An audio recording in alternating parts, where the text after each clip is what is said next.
শরীরে তো ভালো নয়, কেন একভাবে ধরতে গেলে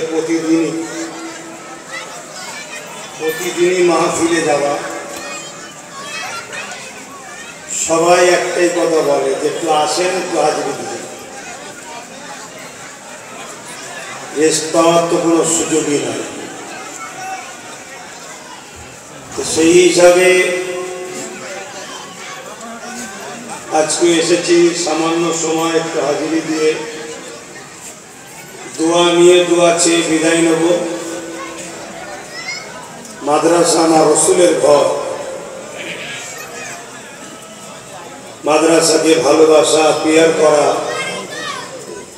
মাদ্রাসা দিয়ে খেয়াল রাখা, এটা আমাদের ইমানি দায়িত্ব। তবে আখেরি জামানা এই মাদ্রাসাকে মিটিয়ে দিবার নানা রকম ষড়যন্ত্র বিরুদ্ধে লড়, জিতাবার ফয়সালার মালিক হলো আল্লাহ। জোরে বলুন সুবহানাল্লাহ। আরে জোরে বলুন লাব্বাইক।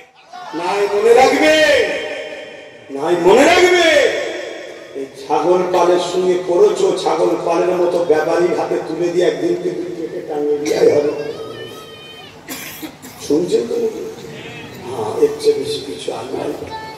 আল্লাহ আমাকে হিদায়ত করে, আমাদেরকে হিদায়ত করেন, বলুন আল্লাহুম্মা আমিন। আমার চাচা যান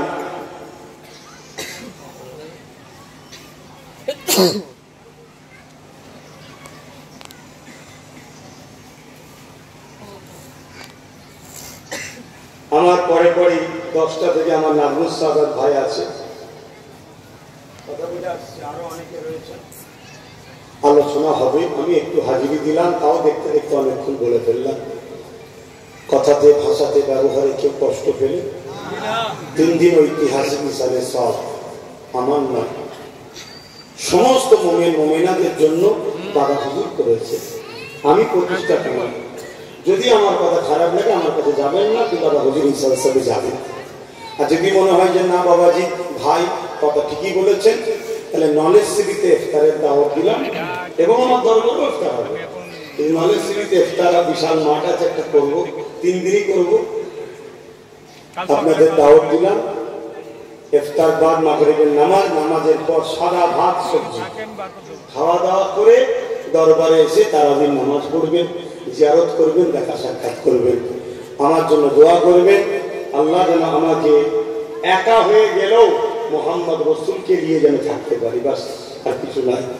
আমি যেখানেই যাই একটাই দোয়া করি আমার জন্য বা আমার সন্তানের জন্য, আল্লাহ তুমি আমাকে তোমার নবীর গোলাম হিসেবে করো, আর কিছু লাগবে না। এতে দুনিয়া যা বলে বলুকে যাও, আমার নবীর গোলাম যেন আল্লাহ আমায় বানায়, আমার বাচ্চাকেও যেন বানায়। বলুন আল্লাহুম্মা আমিন। মনে রেখে দিও, পুরো পৃথিবীকে তোমার হাতে দেবে। আর আরেকদিকে যদি বলে রসুল্লাহর গোলাম হবি, পৃথিবীকে ছেড়ে দাও, রসুলের গোলামিটা নিয়ে নাও। তাহলে রসুল হলো দোনো জাহানের বাদশাহ। জোরে বলুন সুবহানাল্লাহ। তুমি যদি বাদশাকে পেয়ে যাও, দোনো জাহানও পেয়ে যাবে। জোরে বলুন সুবহানাল্লাহ। আর যদি রসুল ছেড়ে যে দুনিয়া ধরতে যাও, এই কিছুদিন পরে তোমাকে লাথি মারবে দুনিয়া। এই দুনিয়া তোমাকে লাথি মারবে। দেখলাম তো দুনিয়ায় কত লাথি মারামারি হচ্ছে, কিন্তু হুজুরকে যারা ধরেছে 850 বছর বাগদাদের সুলতান হয়ে আজও আছে গৌস পাক। জোরে বলুন সুবহানাল্লাহ। হুজুরকে যারা ধরেছে 800 বছর ধরে সুলতানে হিন্দ মুঈনুদ্দিন আজমিরি আজও আছে। জোরে বলুন সুবহানাল্লাহ। হুজুরকে যারা ধরেছে প্রায় 100 বছর হতে চললো, জামানার মুজাদ্দিদ পীর আবু বকর সিদ্দিক আজও মুজাদ্দিদ জামান হয়ে রয়েছে। জোরে বলুন সুবহানাল্লাহ। আর হুজুরকে যারা ধরতে পারেনি, কত বড় বড় ভিআইপি, দেশের প্রধানমন্ত্রী, রাজ্যের সিএ, সব নামগন্ধ মিশে যাচ্ছে। কেউ মনেই রাখে না, কেউ যায় না, তার ভালোবাসার লোকেরাও মনে রাখে না। বাপ মরে যাচ্ছে, ছেলেও মনে রাখে না। কি গো ভুল বলছি? আর রসুলের যদি গোলাম বাপ হতে পারে, ছেলের হৃদয়ে বাপ ভালোবাসে, ছেলের হৃদয়ে আল্লাহ ভালোবাসা দেবে। ছেলে যদি নবীর গোলাম হতে পারে, সমাজ তাকে ভালোবাসবে। যা কিছু লোক তো বিরুদ্ধে থাকবে। আমার নবীর বিরুদ্ধে আছে না নাই? আল্লাহর বিরুদ্ধে আছে না নাই?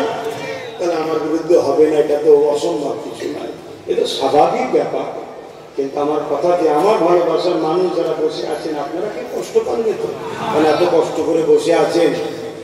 আর এলাম এইভাবে দুটো কথা বললাম, আপনারা টান সুর শোনা অভ্যস্ত, দুটো বক্তব্য ছলে কথা বললাম, কষ্ট দেবেন না।